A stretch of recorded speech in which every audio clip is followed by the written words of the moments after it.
All right, welcome to another episode of the Nebraska Gentleman. Today we got a guest that I met in the winter time, beginning of February, his birthday month, out in Indianapolis, Indiana, at a mutual friends event. This gentleman, he is one of a kind. He's 25 years old. He is a continuous improvement manager, an entrepreneur of a special drink that we'll be talking further on very soon. His name is CJ Nwagu. Good afternoon, sir. How are we doing? I'm doing good, man. Thank you for all the accolades and the praise, man. I'm a normal guy, so I appreciate it, though. Thank you. Thank you for having me. Of course. Thank you for joining. At a quarter, century of an age, I think you've definitely have done a lot already. And is it a Nigerian jersey I'm seeing rep? Oh yeah. There we go. Nigeria for life. There we go. Had to pull it out. So, CJ, the first thing I want to get into is tell me more about what a continuous improvement manager is and expand more about the entrepreneur aspect that you and I had talked about.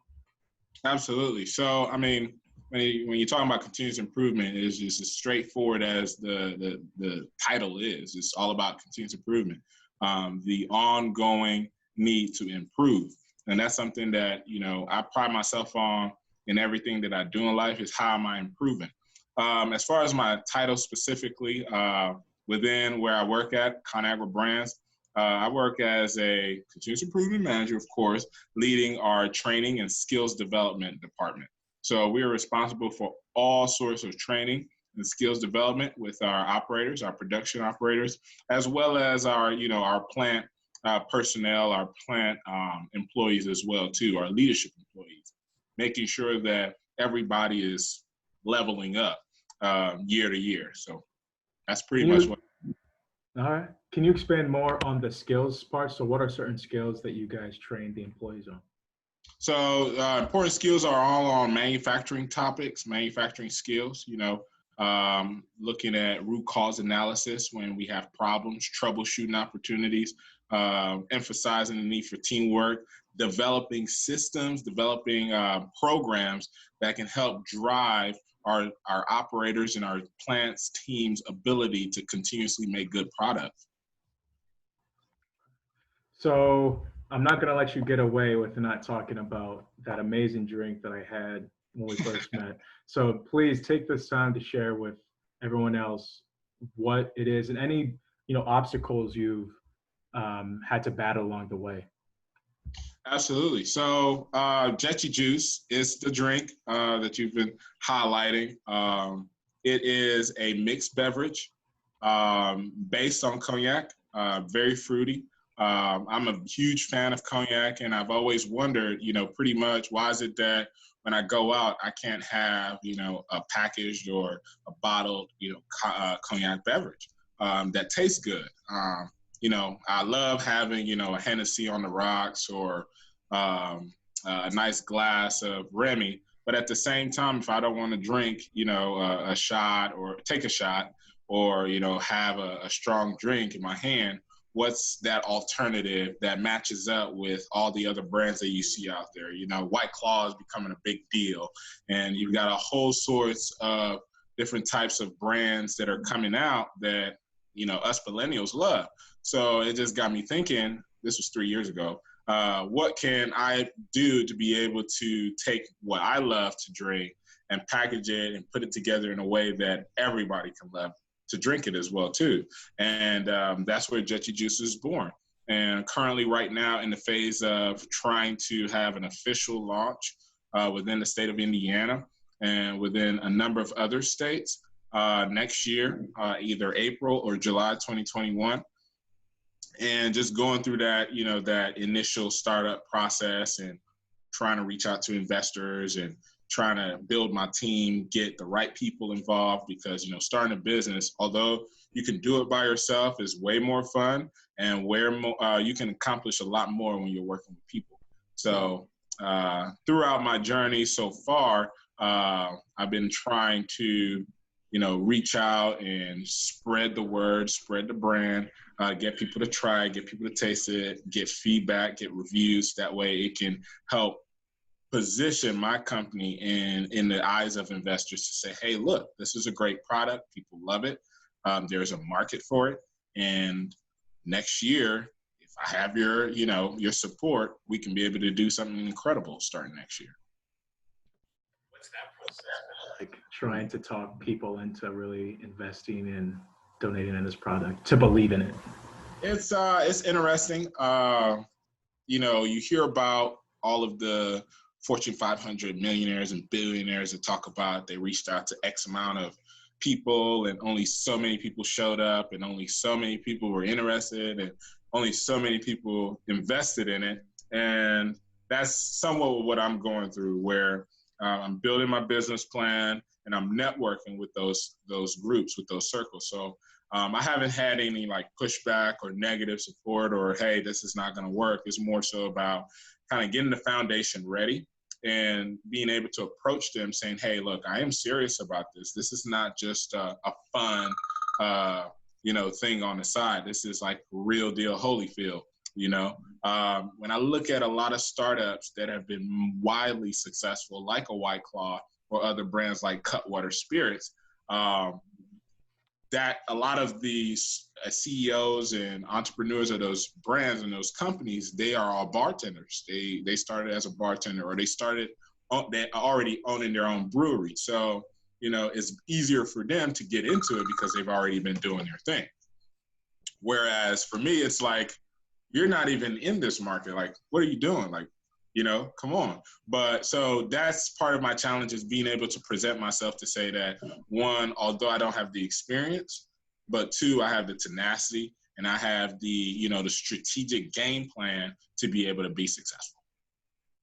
Yeah, and I think we just witnessed evidence of CJ being a serious person, because he just turned down possibly 2 business calls for this interview. So for that, we thank you. So the other thing I'm hearing too is that this could be the new thing that spring break college students have to look forward to potentially next April, as well as that post-Memorial Day drink that everybody talks about. So watch out, White Claw. Watch out, everybody. So CJ, also, go ahead. I was going to say, we had just a little slight story. So it was last year I did a promotion tour, if you want to call it that. And we were down in Miami for spring break. And I just gave out like hundreds of like patches of Jetpack Juice. And it was like amazing. Everybody was like, hey, what is in this? Like, first of all, the ladies were a little bit concerned about, it being drugged and things like that, because that was kind of in light of the Bill Cosby era.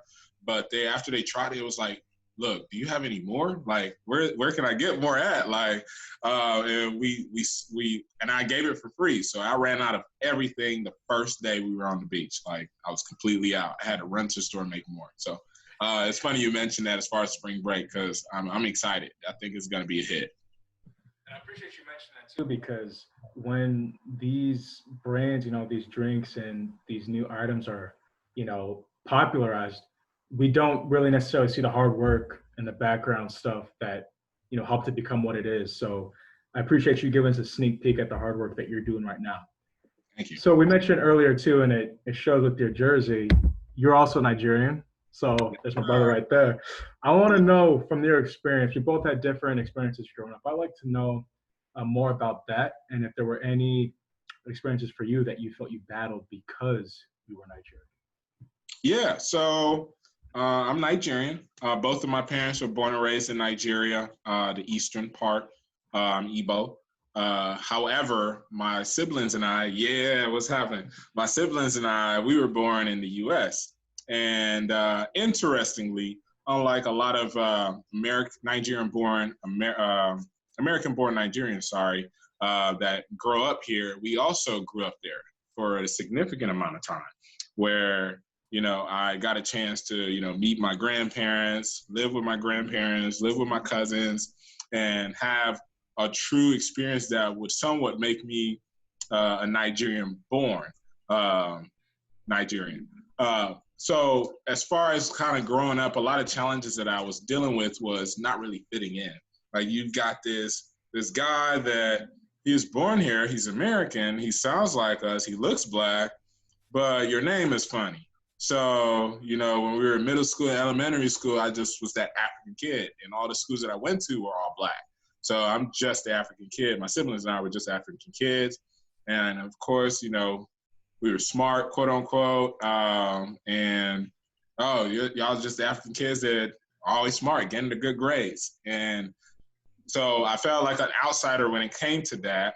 And, you know, just because of my natural, you know, social skills, I was able to kind of break or, you know, break through those walls a bit.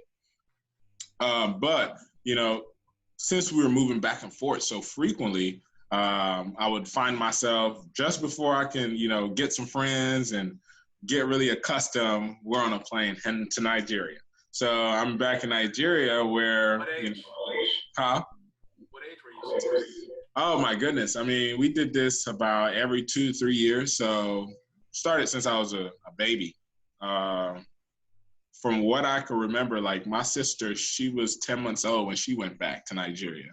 And she was there for some years and came back. So that was kind of the cycle that my parents were very diligent about as far as making sure that we got the best of both worlds when it comes to life experiences. So when I would go back there, it's like, oh, okay, you're special because you lived in the U.S. and you're not even born here. But I talk like a Nigerian.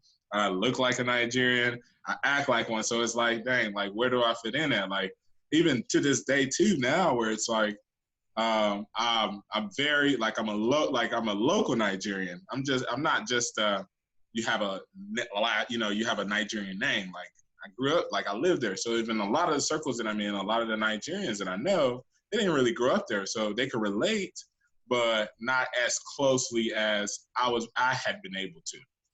And for some, it's like they grew up there, they were born and grew up there, and they came here probably early in age, and then they became Americanized. So it's like, I don't fit in with you guys somewhat because it's like you weren't born there. So it's interesting just being in your like I guess my own bubble when it comes to being a Nigerian American. Yeah, it's especially like you said, going back and forth every 2 to 3 years. Especially when you establish that comfortability in one, and then right away back on the airplane. Yeah, my ninth year was rough because I was at the top of the world in high school. You got all the friends. You got all the lady friends on the side, and then started acting up a little bit. Just enough where my mom was like, "All right, look, although we were planning on going home, we're definitely going home. You need to get your act together." So. But I'm so grateful for it because I wouldn't be the person I am today without those experiences in life. When was the last time you were in Nigeria? After visiting. If we're talking about living, it was my senior year of high school. Okay. That was back in 2010, 2011 school year. Visiting was just this past Christmas. So try to make an effort of getting back home as frequently as I can. But it's been almost close to 10 years now since I've not lived there. You got me beat, that's for sure. And I think that's a great transition into the next question, CJ, because I remember you told me recently you started college at a very young age. Oh, man. Yeah. About that. Yeah, so I want you to tell the people what age that was. And I really am interested in what that experience overall was like. Okay. Well, then, just regular. I was 18, going to college. That's not what I heard. So, no, I did go to college at the age of 16. And how that took place was the American education system is very different. And from K to 12 is very different and somewhat less rigorous than I personally believe is less rigorous than the Nigerian education system, K through 12, because it mimics the British K through 12 education system. So there is no sixth grade like there is here in the U.S. You go to your fifth grade, and then you take this exam to get into high school, and you pass the exam, you get into high school. If you don't pass the exam, you repeat the fifth grade, but that's when it's the sixth grade for you.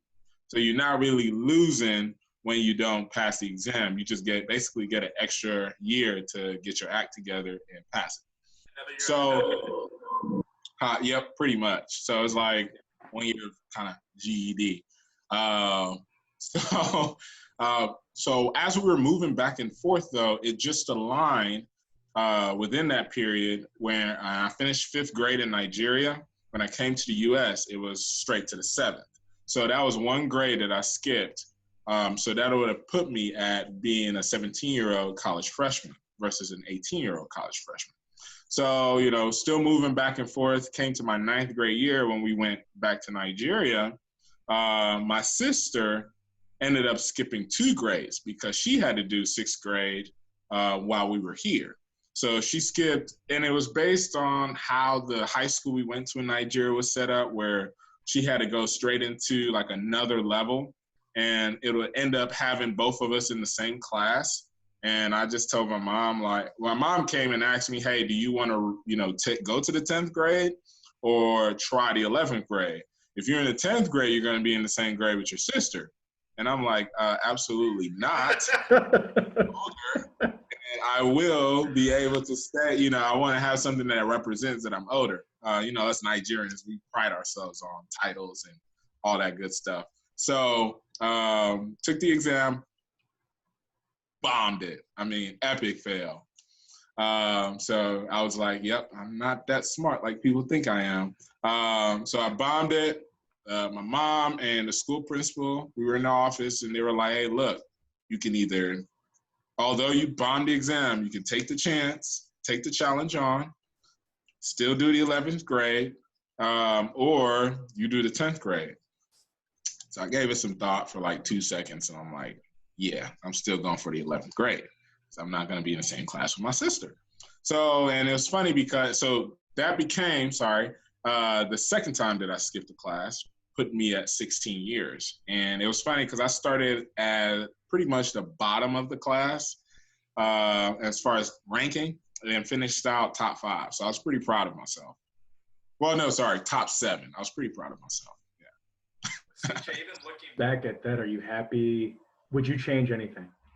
Absolutely not, because, and part of, I didn't get a chance to answer your other aspect of the question, part B, was what was it like being a 16-year-old in college? It didn't feel any different. The only times that it felt different was when people told me like, dang, you're 16? Like, I can't even date you. I'm like, dang. It didn't feel any different because, you know, based on how I was raised, like the maturity was there. I was already goal-driven as to what I wanted to do in life. I was fortunate enough to discover that at an early age, I would say. So nothing was really different, honestly. It was, you know, regular, going to, what's up? Except I'm assuming bars, unless, I mean, you're over 21 now, so you can admit anything. Yeah, so that was a slight struggle. You know, I graduated at 20, so clearly I could not, and I had to wait a whole year. Not like you graduated in May, but your birthday's in August. It was like you graduated in May, but you got to wait till February of the next year before you can go to bar. So it was tough per se, but it wasn't a big deal. I had been drinking like early in college. You know how college goes, so. No, not at all. No. Well, for those, it was pretty lit. So I already had my fair share of experiences, and I was never really one that cared too much about going to clubs and things like that. I loved like having house parties or just having social gatherings that didn't require you to pay a cover. So you had to. Yeah. You had to like that. It was never really different. Just getting a constant reminder that I'm young was the only time that it felt different. Okay. Yeah, thank you for sharing that, by the way. Oh, you're welcome. And it's, you know, people like me, I remember playing on a baseball team. I always played with people in a grade below me because my birthday's in September. And they always thought that I was just smart. I'm like, nah. But I would say, I'd argue that you definitely are. So thank you for being also, I guess, so humble. But hard work pays off, man. Hard work pays off. It does. It's true. CJ, what I'd like to know now is, with the experiences you shared I'd like to now focus on the American side. Are there any experiences or just overall knowledge that you would want of our white friends, coworkers, colleagues, counterparts, just people listening, just to know Yeah. about your experience as a Nigerian American male? Mhm. So I've kind of been fortunate not to experience like the negative end of being black. Getting pulled over for no reason. Being discriminated in different settings, different scenarios. I've been truly blessed. I believe that's just God, looking out, and He has His guardian angels over me. I don't want to sound like I'm better than anybody, but being a Christian, that's what I firmly believe. One thing I do want to highlight is that to our white friends and white counterparts is it's important that you absolutely recognize that to be honest, that this country was not built by your ancestors. It was built on the backs of slaves, be it in people that were already living here that were made slaves, or people that were brought here via the transatlantic slave trade system. Recognize that. Recognize how historically blacks have been the most marginalized or disenfranchised group, almost to the extent of, personally, almost to the extent of what the Holocaust was for the Jews. I mean, you're talking about so many hundreds of years of slavery, so many years, scores of decades, scores and decades of years of, segregation, Jim Crow, and then all while, institutionalized racism and separation was getting, evolved and getting built. So it's really important to recognize, the true history of how America came to be, and recognize that, if your means of, imposing or being oppressive and imposing your dominance of us is out of fear that if we were equal, that we would do the same, that's completely flawed. I personally believe that we would absolutely have the compassion to not go that route. So I was just talking to a friend earlier in the week, and it may not be a popular opinion, but their need for superiority is to a certain extent born out of the fear of the inferiority to blacks, which is completely bogus, because at the end of the day, especially if we are all Christians, if we're all God followers, love supersedes all of that. And it's important that we educate. And this is not, especially with what's going on in our world today, this is not about the blacks overcoming whites. It's about having the same level, having the same standard, right? That way we can actually build the greatest economy that the world has ever seen. We can actually build the greatest nation that the world has ever seen. Like, can you imagine having a successful nation, both healthcare-wise and economic-wise, education-wise, all while fostering that mission or that vision of, unity and diversity? Like, we would be a powerhouse. It's like the for me, it's like I dream about it. Like, it's so big. Like, that's a huge dream, but it can be done. So I just I tell all our counterparts, whites or whatever other race, educate yourself. Don't and focus on the love. Focus on love, really, and that love should drive you to want to right the wrongs of your ancestors. And as you educate yourself, recognize that it was wrong. Slavery was wrong. Segregation was wrong. Don't sit here and say, I know it, but that was what our ancestors did. Don't hold me accountable. If you know it, then it would empower you to do something. So, educate, love, and most importantly, recognize that it was wrong. And there are two quick points that I want to touch on before we wrap up. You mentioned Yeah, that conversation with your friends. So when they mention that, I'd be interested in learning how the rest of that conversation went, because dialogue is one key thing that I'm hearing a lot of, and the conversations being made because of the recent events with our brothers George Floyd and our sister Breonna Taylor.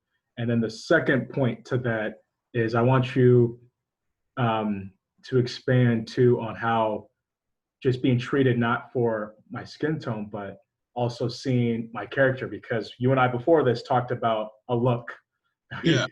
About Yeah. both our hairs. So just very briefly explain on both how that conversation went, and then how that latter part relates to something you're continuing to do today. So unfortunately, the conversation wasn't with a white friend. It was really with a black friend. Because I have some close friends, and all we talk about is how we can push the Black agenda. How do we take action? I personally am tired of dialogues. I am personally tired of hearing that we support Black Lives Matter, we support Black people. I want to see results. It's good to have those dialogues, but true actions, true action items, tasks, responsibilities need to be created out of that dialogue. And because it's easy for us to talk. It's easy. Like you and I, we're talking right now. But what are we actually taking away from the conversation? Awareness is great, but action is always better. So we were just talking about what can we do for Blacks, because within the Black community, we already have our own challenges, given the system that has, entrapped us in our lives, and how it's, somewhat brainwashed us to think and believe the way we've acted. So we were just talking about, why is that pretty much? What is the reason why things are the way they are? And that's what we kind of deduce was, it could be because of, X, Y, and Z. What is that action? What is an example of action? So going beyond the words, what is something that you are doing or would suggest? So personally right now, what I have been doing is really donating money. I mean, that is the number one resource in the world. And people say it's easy to throw money at stuff, but that is how we get stuff done. It's what pays for whatever. It's what enables you to hire people. It's what pays for tools and other resources, intangible or tangible resources that can't just be given away. So donating a lot is what I've been doing. One thing that I'm trying to do over the next maybe 2 to 3 years is really foster a network of like-minded individuals to enable us to build up the Black community. It's going to take a long time for us to get to what we're aspiring to be in America, which is equality and equity in everything. It's going to take a while, but we need to come from a place of, hey, look, we can establish our own thing. We can be just as successful within our own communities as y'all have been for your own communities. So it's educating our kids. I would love to build a school before I leave this earth, focused on non-traditional education. So not just, the physics, the geometry and the calculus and English literature. No, it's talking about finances, investing, talking about the stuff that happens in the real world. So building a school, building an investment network, building media companies that, focus on Blacks. I mean, we've got BET, but that's just one compared to how many other, TV networks or media networks, right? Shout out to Oprah. She's got her own network. That's pretty cool of her. But it's doing stuff or creating opportunities to put Blacks where they need to be, to position Blacks where they need to be, to say, hey, look, we've got stake in this as well. It's not you guys creating the opportunities for us. We can do that ourselves too. And most importantly, is changing the mindset that we Black Americans have. I mean, we have such a poor mindset of how life works personally. And this may come off negative in some people's eyes, but we actually do. There's only a few of us that make it. There's only a lot more few of us that do okay, but a lot of us are not doing okay. And a lot of times it has to do with some of the choices that we have to make given our circumstance, but it's how do we shed the light on not just having one choice, having maybe 2 choices or 3 choices, or definitely 5 choices of what path of life you want to take. It's not just being an artist or, being a drug dealer to make money when it comes to the hood standpoint, or going to school to work that job at a company and getting paid $50,000, $60,000, $70,000 a year. You work there for 20 years just to see 6 figures. How can we do stuff to enable us not only to make 6 figures, but more? We need more millionaires. We need more billionaires. because that's what controls everything. At the end of the day, it comes down to money. Yeah, knowing we have options beyond the entertainment to be making that amount of money. Absolutely. CJ, where can people follow you? Where can they ask you questions, continue to learn more about what you're doing, and one day purchase Jetpack Juice? Absolutely. So I don't know if folks are going to follow me now, just given all that I've said, but if folks want to kind of get a different perspective of how, when I say life works, how life works, y'all can hit me up on Instagram. It's _Jetchi, ITS_JECHI. So at it's _Jetchi. You can also check us out at Jetpack Juice on Instagram as well too. I'm also on Facebook at CJ Nwagu. You can just type out my name there and I will pop up. And pretty much that's where you can reach out. And if you want my phone number, then you got to DM me first, and then we can have a legit conversation before I get death threats and all that good jazz. And CJ, that, and listeners, that's for Jetpack Juice. That's JECHIJUICE. And yep. I just want to confirm, CJ, is there a link that people can support you with in terms of your drink? Yeah, so I just want to confirm, and then I can add that to this episode in the link. But I just want to make sure that is true. It's on the way. Let's say that. Okay. It's on the way. Once again, I've been really taking my time because that's what matters, quality over speed. So early next year, something will be on the way, is what I'd say. Yeah, and I think that's one thing go ahead.